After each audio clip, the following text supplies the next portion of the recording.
Heritage Bank. That is where we will begin from. Now, the Central Bank of Nigeria has announced revocation of the license of Heritage Bank PLC with immediate effect. The Apex Bank, in a statement by the Acting Director, Corporate Communications Department, Mrs. Hakama Sidi Ali, said that the action was in accordance with the bank's mandate to promote a sound financial system in Nigeria and in the exercise of its powers under Section 12 of the Banks and Other Financial Act.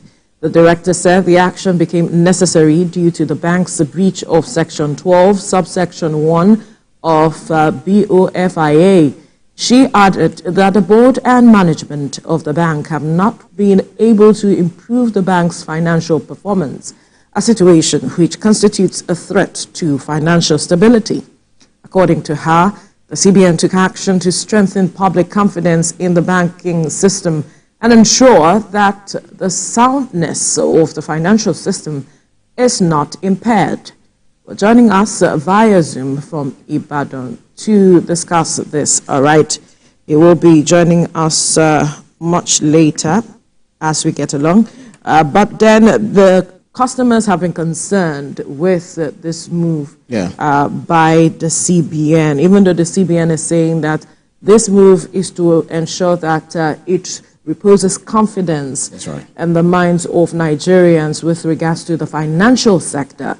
But it seems a lot of Nigerians still do not understand, even though processes are in place to ensure that customers get their monies in the bank. But some of them are still skeptical, as it is. Yeah, so, but then they don't really need to be worried. Of course, if you have your money in the bank and then you hear that the bank has been suspended, the license has been withdrawn by the CBN, it's actually going to be a cause for worry for one who is a customer of the bank. But most of the banks in Nigeria, or all of the banks in Nigeria, before they go ahead to operate, they actually subscribe to the NDIC, the National Deposit Insurance Commission. So with that, it shows that their money is is safe. So all of this together, they shouldn't be worried. But it may just take a process because it has a number of amount of money that they insure them up to. So a bank like that, Heritage Bank, is not bank that started yesterday, although they might have been in different crises and also defaulted from the CBN guidelines and all of that, which led to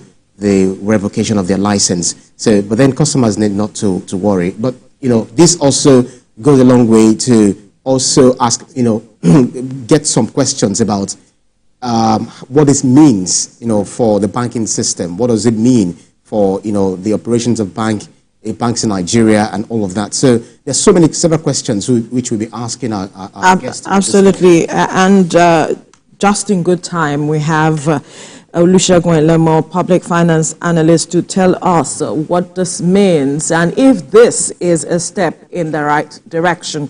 Segun, good morning. Thank you for joining us.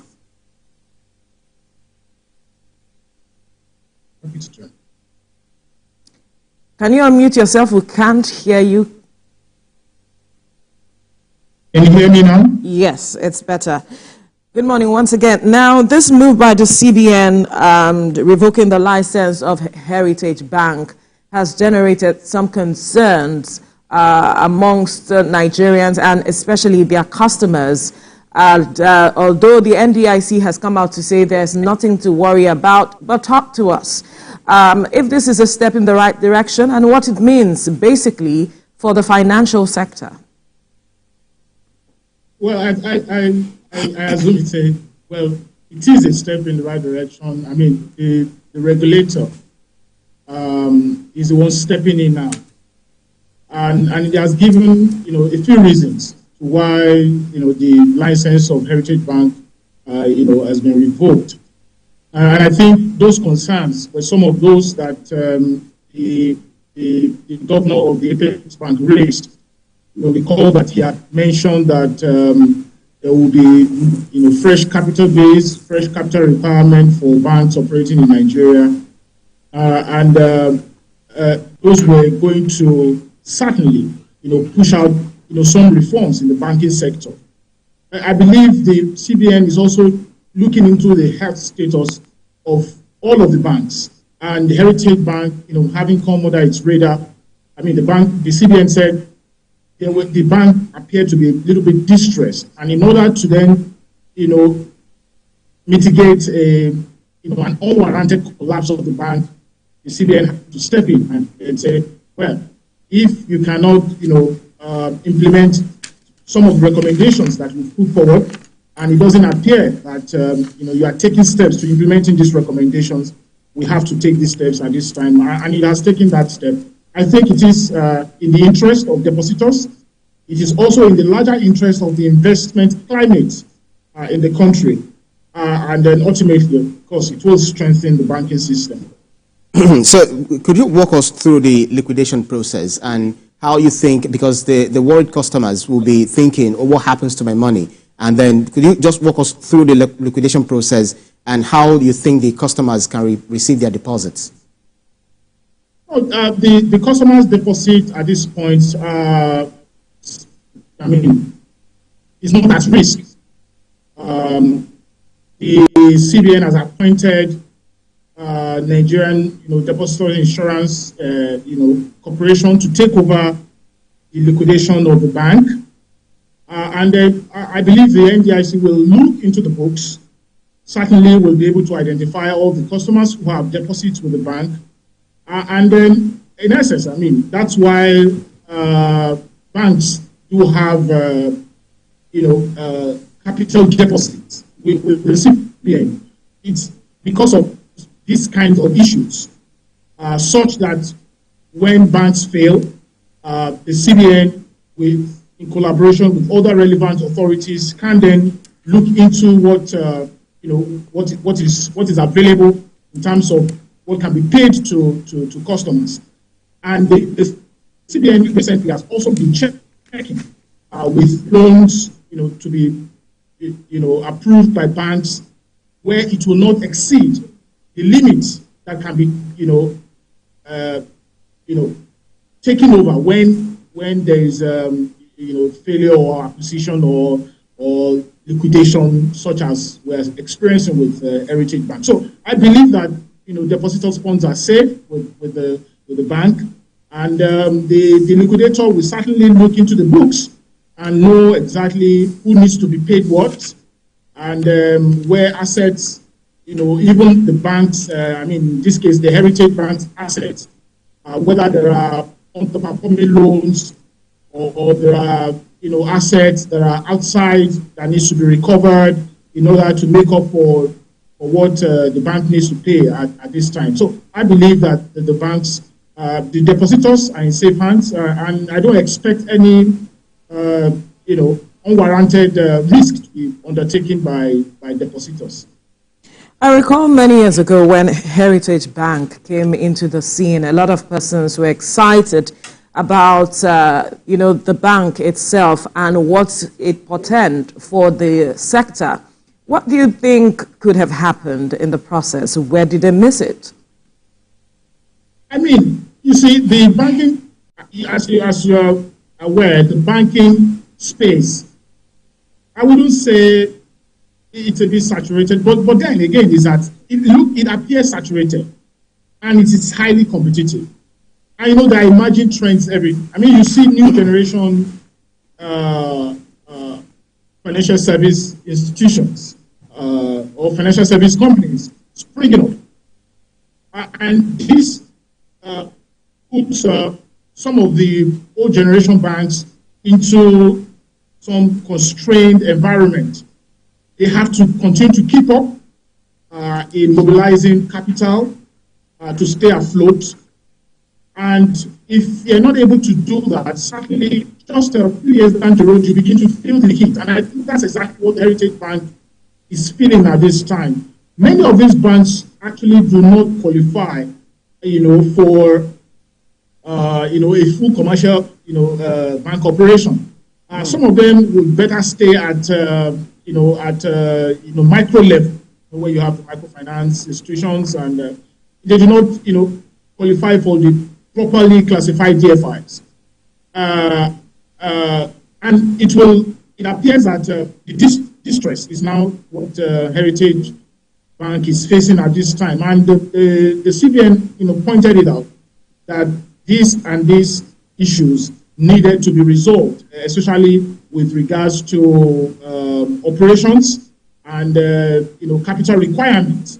I believe the CBN wanted Heritage Bank to scale up its capital base, which it was now struggling to do, and then perhaps maybe transactions may have overshot the capital base, and the CBN needed to regulate that process to make sure that we don't put, of course, like we discussed, ultimately depositors at risk. And I think that's what it is right now.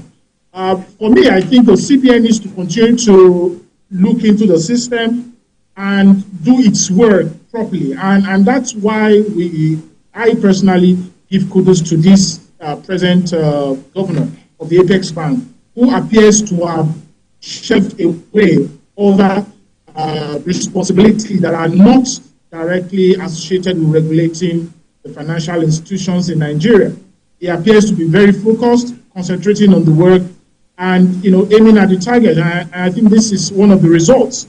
Saying that this bank cannot continue to operate under this environment, we need to rein in at this point. Unlike some financial analysts who would disagree with you, they believe that the current CBN doesn't really look at helping some of those banks, those banks that are having challenges, to see them through their trying times. Unlike the last administration under Emefiele, which where we saw that several banks, including Sky Bank, now Polaris Bank, Keystone Bank, Union Bank, and Heritage Bank, faced severe financial challenges, but were bailed out by the central bank. So they're saying that this current administration could have helped, do the same for the Heritage Bank, so that it can be seen through its trying times, and then until it's finally sold off. What do you make of this? Well, the Apex Bank had already pushed forward the need to recapitalize. And I think that's what we need to get, first and foremost. The bank, is giving sufficient time for these institutions to look into what can happen, whether in form of merger, whether in form of acquisition, or whatever process they need to, or whether in form of mobilizing extra capital outside of the current, environment. The bank, the CBN has provided the working process, the process flow of how it wants to, ensure that the banks recapitalize. That recapitalization is what we're dealing with now. So I don't think the CBN is the one to facilitate a takeover of the bank, and those are some of the issues that we had with the previous governor, where the governor was directly involved in facilitating takeover of banks, acquisition, merger, and all of that. These are also independent institutions on their own, but needed to be regulated by the regulator. I think what matters is the regulator, making clear the issues. And if there are new regulations that need to be put in place to strengthen the operation of these institutions, I think those are the responsibilities of the regulator. I don't think that at this point, especially because the CBN has mentioned that these banks will be recapitalized, and this is the timeline. The CBN had set the timeline for that recapitalization. So the CBN would need to watch closely those that can scale recapitalization, those that will be in distress, those that will probably need some extra intervention like it is doing right now. But certainly the intervention I expect the Apex Bank to introduce will not be the one to facilitate merger, acquisition, takeover, liquidation, and things like that.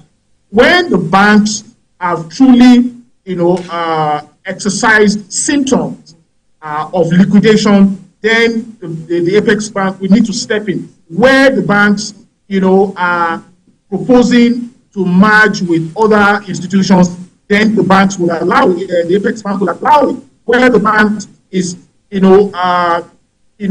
aiming to be acquired by a a more stabilized financial institution, then the Apex Bank should allow it. So I think that's the role of the Apex Bank.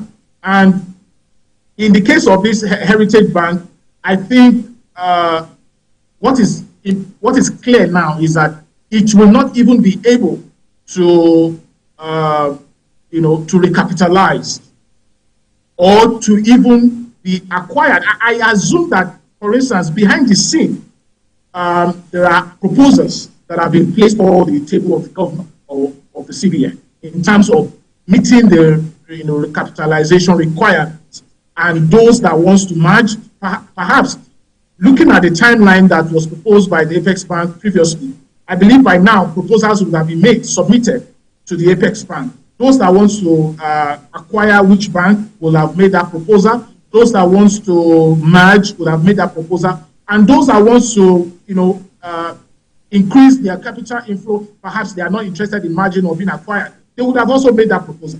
I think I want to assume that Heritage Bank is probably left in the rain, and the CBN will not allow it to collapse with depositors' funds, and that's why it's taking a step at this time.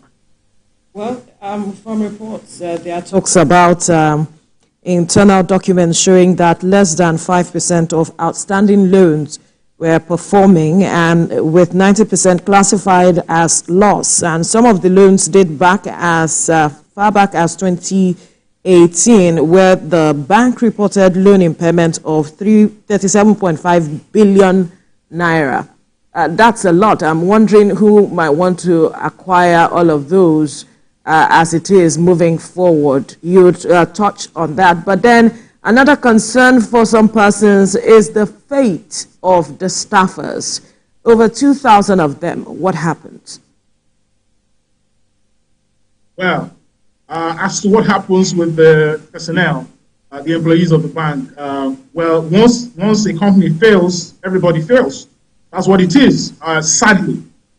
So everyone will have to go. I don't know what the plan of NDIC is in terms of, but I mean, once the assets are liquidated, the company folds up. Everybody leaves. Whether there are benefits to employees, that would be, I mean, that the liquidator would need to look into that and what can be paid in terms of benefits. But you know that there have been issues with how personnel were classified in the banking sector, and the labor union have raised this issue time and time again. Many of them are not, under proper employment, and I believe they will now be affected with this liquidation of Heritage Bank. But sadly, employees will have to go. They will have to go look for other, opportunities. That's where we found ourselves. That's where the bank has found itself, and everybody has to pay for it. Unfortunately, that would also contribute to the growing unemployment experience that the country is having. But then, still talking about beyond staffers, fate, the customers too. What I saw the NDIC saying in its statement is that they are only going to pay up to 5 million naira. Customers are insured up to 5 million naira, so they're going to pay up to 5 million naira. So if I have 10 million naira, what happens to the other 5 billion? Could you help us understand this? Well, if that is the case, it will mean that customers will then have to bear a certain level of risk in terms of their deposits. Well, I don't expect this to affect low-end customers, which of course will be in large number in terms of depositors. So the low-end customers, we've heard time and time again how many Nigerians have 5 million naira in savings. So those are issues. So the low-end customers will certainly be protected. They will get their money. The high-end customers perhaps will also bear certain risk. And for instance, some high-end customers are also part of those non-performing loans. So, it's a situation where we've all helped. Well, I'm not involved, but is a situation where they've all helped themselves to fail. But there are certain customers who, of course, are not part of this whole mix, who just have deposits within the bank, haven't taken loans with the bank, do not have non-performing loans, and will certainly expect their deposits to be returned. So like I said, many of the low-end customers will be protected because they don't even have up to that kind of deposits. But those who have deposits above 5 million naira, I believe they will be looked into. Perhaps they are not in large number. And if assets of the bank beyond the capital base with the Apex Bank will also be liquidated to offset some of these risks, I think the NDIC will look in that direction. But ultimately, I think majority of the customers and depositors will be protected in this regard. What are the lessons for other banks, financial institutions as it is? Because earlier you were talking about how these older generation banks are struggling as it is. But now, right now, we have seen how Heritage Bank has gone. What are the lessons to be drawn from this experience? Well, it's to continue to reassess your operational modality as a company, any establishment, to continue to check whether whether your operations are sustainable vis-a-vis the transactions you are undertaking. I think that's why you have risk assessors, regularly providing that indication to you as the management of the board of the organization. I think that is what the financial institutions and any establishment should continue to do. In this case now, the financial institution, like you rightly said, over 30 billion naira in non-performing loans. I don't think that's a proper way to manage a financial institution. And perhaps the Apex Bank should look into it where the risks are beyond measure for depositors. We should actually consider sanctioning the management of the bank. That's how you make people, accountable for what they're doing.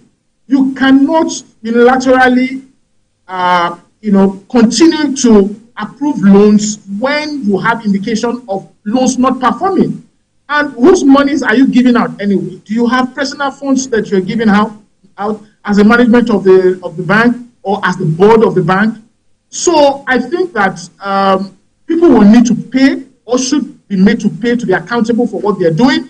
And recall that there was a time that a chief executive of bank, not even one, not two, were prosecuted in this country. Perhaps the CBN will need to consider that where the management of Heritage Bank have behaved reckless in contravention of provisions of the CBN Act or BOFIA Act, then they should be sanctioned so that it will serve as deterrence to other financial institutions. So ultimately, financial institutions have the responsibility of protecting customers, of protecting whether depositors or even loan customers. So I think that's what the responsibility of these financial institutions are in this regard. But ultimately, the lessons are that the financial service sector should continue. Should reassess itself vis-a-vis its operation and transaction it is undertaking. Olusegun Elemo, public finance analyst, thank you for your time on the program.